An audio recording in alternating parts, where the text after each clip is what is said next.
வணக்கம் நண்பா, நான் உங்கள் எம்கே.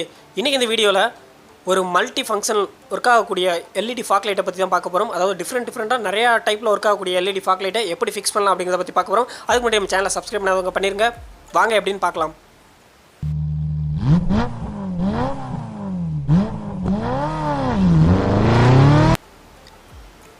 வழக்கம் போல் இதை ஃபிக்ஸ் பண்ணுறதுக்கு முன்னாடி பார்த்தீங்கன்னா ஒரு அன்பாக்சிங் ரிவ்யூஸ் பார்த்துடலாம். அதாவது நம்ம பாசத்தில் சொல்லணும்னா ஒரு குட்டி ஸ்டோரி பார்த்துடலாம்.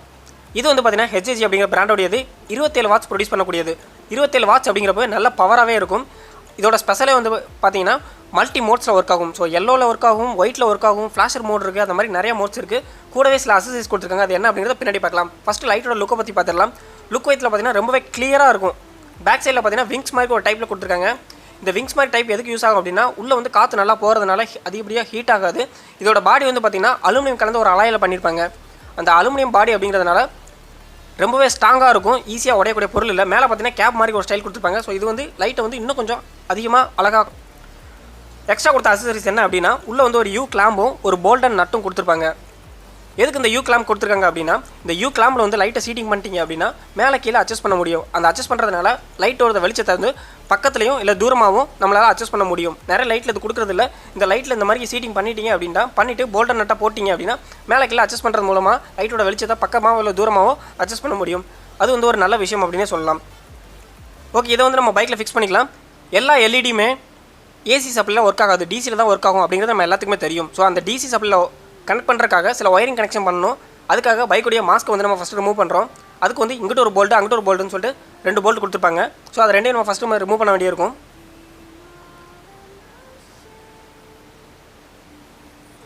அந்த 2 போல்ட்டையும் ரிமூவ் பண்ணதுக்கப்புறம் லைட்டாக மாஸ்க்கை வந்து ஷேக் பண்ணிட்டு வெளியே எழுத்திங்கன்னா ஈஸியாகவே வெளியே வந்துடும். அதுக்கப்புறம் வந்து பார்த்திங்கன்னா உள்ளே வந்து ஹெட்லைட் அசம்பிளி இருக்கும். அந்த அசம்பிளியை நம்ம ரிமூவ் பண்ணால் தான் ஈஸியாக ஒயரிங் கனெக்ஷன் பண்ண முடியும்.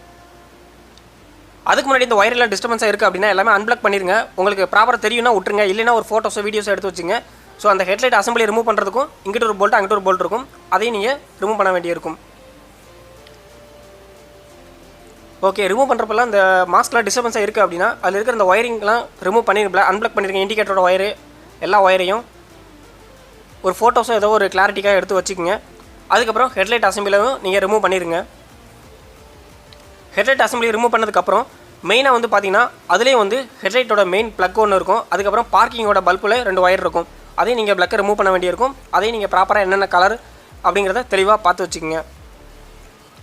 ஆல்ரெடி நம்ம வந்து டேரக்ட் லைன் எப்படி எடுக்குதுன்னு சொல்லிட்டு நிறைய வீடியோவில் பேசிட்டோம். அதோட லிங்க் கொடுத்துருக்கேன், போய் செக் பண்ணி பாருங்கள். இது வந்து 2010 மாடல் ஸ்ப்ளெண்டர். அந்த சாவி போடுற மொத்த செட்டு வந்து இந்த இடத்துல தான் வந்து ஜாயிண்ட் ஆகும். அதில் ரெட் பக்கத்தில் இருக்க பிளாக் கலர் ஒயர்லேருந்து லைன் எடுப்புறோம். ஸோ அந்த பிளாக் கலர் ஒயர் தான் சாவி ஆஃப் பண்ணால் ஆஃப் ஆகும், ஆன் பண்ணால் ஆன் ஆகும். அதுதான் மெயின் லைனு, டேரக்ட் லைனு. அது அந்த லைனை எட்டு வந்து நான் ஒரு சுவிட்ச் ஒன்று ஃபிக்ஸ் பண்ணியிருக்கேன். ஸோ சுவிட்சோட ஒரு எண்டில் வந்து அதை ஃபிக்ஸ் பண்ணுறோம். இப்போ வந்து டேரெக்டான பாசிட்டிவ் நம்ம எடுத்துகிட்டு வந்துட்டோம். அதை வந்து சுவிட்சோட ஒரு எண்டில் கொடுத்தாச்சு. இன்னொரு எண்ட் வந்து பல்புக்கு போகும். ஸோ ஒயர் கொஞ்சம் பத்தலை, அந்த ரீசனால் ஒரு பிட் ஒயர் போட்டுக்கிறேன். இந்த ஒயர் வந்து பார்த்திங்கன்னா ஆரஞ்சு அண்ட் எல்லோவில் இருக்குது. ஆரஞ்சு வந்து பாசிட்டிவில் கொடுக்குறேன். அதாவது சுவிட்சோட ஒரு எண்டில் கொடுத்து இன்னொரு எண்டில் இருந்து இந்த ஆரஞ்சு ஒயரை நான் வந்து ஜாயின் பண்ணுறேன். இன்னொரு எண்டு வந்து எல்லோ, அதை வந்து ஏதாவது ஒரு நெகட்டிவில் கொடுக்கணும். பாடியில் கொடுக்கலாம், மேக்ஸிமம் பாடியில் கொடுக்காதீங்க, ஏதாவது ஒரு நெகட்டிவோடய கனெக்ட் பண்ணிடுங்க. நான் தேடி பார்க்கும்போது ஃபைனலாக இந்த க்ரீன் கலர் வந்து இண்டிகேட்டரோட நெகட்டிவ், இந்த நெகட்டிவில் ஃபிக்ஸ் பண்ண போகிறேன். கொடுத்து இன்னும் அடுத்த 2 எண்டை லைட்டோட ஃபிக்ஸ் பண்ணியாச்சு. அவ்வளோதான், ஒயரிங் கனெக்ஷன் ஈஸியாக முடிஞ்சுது. ஓகே, இப்போ வந்து எங்கே ஃபிக்ஸ் பண்ணலாம் அப்படின்னு சொல்லி முடிவெடுத்திருக்கேன் அப்படின்னு பார்த்தீங்கன்னா நான் பைக்கில் வந்து மிடில் ராட் ஒன்று பண்ணியிருக்கேன். அதில் லெஃப்ட் சைடாக ரைட் சைடாக பார்த்து ரைட் சைடில் ஃபிக்ஸ் பண்ணுறேன். ரைட் சைடில் ஏன் நான் ஃபிக்ஸ் பண்ணுறேன் அப்படின்னு பார்த்தீங்கன்னா ஏன் இவ்வளோ ஹைட்டில் ஃபிக்ஸ் பண்ணுறேன் அப்படின்னா இந்த லைட் வந்து நான் ஒரு வார்னிங் பர்பஸ்க்காக தான் யூஸ் பண்ணுறேன். மல்டி மோட்ஸாக இருக்கிறதுனால ஒரு வார்னிங் பர்பஸ். எதுக்கு இந்த வார்னிங் அப்படிங்கிறத நான் பின்னாடி தெளிவாக சொல்கிறேன். இந்த இடத்துல ரைட் சைடில் மேலே வந்து மிடில் ராட்டில் ஃபிக்ஸ் பண்ணலாம் அப்படின்னு முடிவெடுத்திருக்கேன். அதுக்கு முன்னாடி ஒரு சின்ன ஆல்ட்ரு பண்ணணும். ஆல்ரெடி லைட்டு கூட ஒரு யூ கிளாம்ப் வந்துடும். அந்த கிளாம்பை எக்ஸ்ட்ரா ஒரு கிளாம்ப் போட்டு போல்டன் நட்டு போட்டு இந்த மாதிரி நீங்கள் வந்து வளைச்சி வச்சு ஃபிக்ஸ் பண்ணணும். அப்படின்னா தான் உள்ளே வந்து ப்ராப்பராக ஃபிக்ஸ் பண்ண முடியும். நீங்கள் இந்த மாதிரி ராடு ஃபிக்ஸ் பண்ணலை அப்படின்னாலும் நீங்கள் வந்து இதை வந்து கண்ணாடியில் ஃபிக்ஸ் பண்ணிக்கலாம். கண்ணாடி இருக்கிற இடத்துல ஒரு போல்ட் கொடுக்கணும் இல்லைங்களா? ஸோ அந்த இடத்துலையும் நீங்கள் ஃபிக்ஸ் பண்ணிக்கலாம். நான் மிடில் ராட் கொடுத்துருக்கிறதுனால அதிலே ஃபிக்ஸ் பண்ணால் பார்க்குறக்கு நல்லாயிருக்கும் அப்படிங்கிற ரீசனால் நான் மிடில் ராட் இருக்க இடத்துல இதை நான் வந்து ஃபிக்ஸ் பண்ண போகிறேன். அடிஷ்னலாக ஒரே ஒரு கிளாம்ப் மட்டும் வளைச்சி இந்த மாதிரி நீங்கள் ரெடி பண்ணி வச்சுக்கங்க. இந்த இடத்துல நீங்கள் ஃபிக்ஸ் பண்ணிக்கலாம். ஓகே, எப்படிங்கிறது தெளிவாக காட்டுறேன் பாருங்கள். ஸோ அந்த பக்கம் வந்தோன்னா இன்னும் கொஞ்சம் தெளிவாக தெரியும். மிடில் ராடு மாட்டுறதுக்கு அதில் ஒரு லாக் மாதிரி இருக்கும். ஸோ அந்த 2 லாக்குக்கு இடையில நம்ம இந்த கிளாம்பை போட்டு ஃபிக்ஸ் பண்ணி முடிச்சாச்சு. மேலே வந்து போல்டன் நட்டை போட்டு அந்த லைட்டை வந்து ஃபிக்ஸ் பண்ணிக்கலாம். நான் ஏன் இந்த இவ்வளோ ஹைட்டான இடத்துல ரைட் சைடில் மேலே வந்து ஃபிக்ஸ் பண்ணியிருக்கேன், வெளிச்சம் அந்தளவுக்கு அடிக்குமா அப்படின்னா, ஏன் என்ன காரணம் அப்படின்னு பார்த்தீங்கன்னா, ஸ்ப்ளெண்டரோட ஹெட்லைட்டோட வெளிச்சம் வந்து பார்த்தீங்கன்னா ரொம்பவே பவர் கம்மியாக இருக்கும். ஆனால் எனக்கு அதுவே போதும் அப்படின்னு நினச்சிக்கலாம்.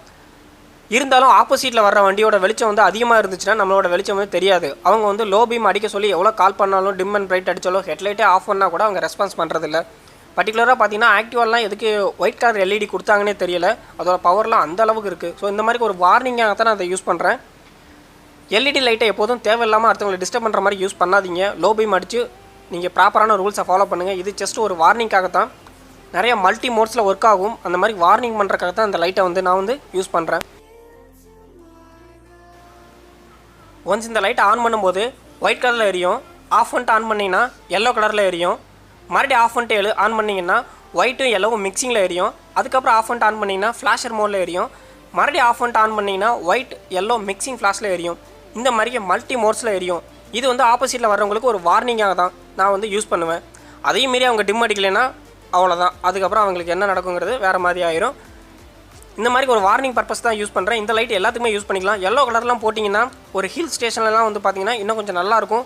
இதோட பவரும் பார்த்திங்கன்னா 27 வாட்ஸ் அப்படிங்கிறதுனால பவர் வைஸில் ரொம்ப நல்லாயிருக்கும். இதை நீங்கள் நார்மலாகவே யூஸ் பண்ணிக்கலாம். பைக்குக்கு எல்லா பர்பஸ்க்குமே இதை யூஸ் பண்ணிக்கலாம்.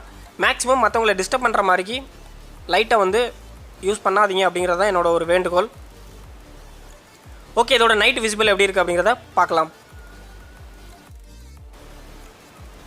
இது வந்து நைட்டோட விசிபிள். ஃபஸ்ட்டு ஒயிட்டு, அதுக்கப்புறம் பார்த்தீங்கன்னா எல்லோ கலர் ரொம்ப நல்லாயிருக்கு. மற்றவங்களை டிஸ்டர்பன்ஸும் பண்ணாது. அதுக்கப்புறம் பார்த்தீங்கன்னா ரெண்டுமே மிக்சிங்காக எறிகிறது இது. அதுக்கப்புறம் பார்த்தீங்கன்னா ஒயிட் அண்ட் மிக்சிங் ரெண்டுமே மிக்சிங்காக இருக்கிற ஃப்ளாஷர் இது. இந்த மாதிரி மல்டி மோட்ஸில் எறிகிற ஒரு ஸ்பெஷலான லைட்டு.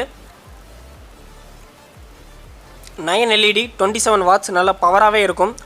உங்களுக்கு இந்த லைட் வேணும் அப்படின்னா mkbikerpitstop அப்படிங்கிறத கான்டாக்ட் பண்ணுங்கள். லிங்க் கீழே கொடுத்துருக்கேன். மறக்காமல் போய் செக் பண்ணி பாருங்கள். எக்கச்சக்கமான பைக் மாடிஃபிகேஷன் அக்சசரிஸ் வந்து அங்கே அவைலபிளாக இருக்குது. ஸோ இந்த எல்இடி மட்டும் இல்லை, எல்இடி லைட்டு, ஹெட்லைட் லைட்டு, பைக்குக்கான ஆல்ட்ரு ஐட்டம் எல்லாமே அங்கே அவைலபிளாக இருக்குது. போய் செக் பண்ணி பாருங்கள். உங்களுக்கு இந்த மாதிரி மாடிஃபிகேஷன் இன்ட்ரெஸ்ட் அப்படின்னா நம்ம சேனலை சப்ஸ்கிரைப் பண்ணிடுங்க. எக்கச்சக்கமான பைக் மாடிஃபிகேஷன் வீடியோஸ் தான் நம்மக்கிட்ட அப்லோட் பண்ணிகிட்டு இருப்போம். பைக்கை கேரிங் பண்ணுறது, மாடிஃபிகேஷன் வீடியோஸ்னு சொல்லிட்டு நிறைய வீடியோஸ் போட்டுட்ருப்போம். அதுவும் நம்ம மொழி தமிழில். அதுக்கு மறக்காமல் நம்ம சேனலை சப்ஸ்கிரைப் பண்ணிடுங்க. இந்த வீடியோ உங்களுக்கு பிடிச்சிருக்குன்னா லைக் பண்ணுங்கள், உங்கள் ஃப்ரெண்ட்ஸ் கிட்ட ஷேர் பண்ணுங்கள். தேங்க்ஸ் ஃபார் வாட்சிங்.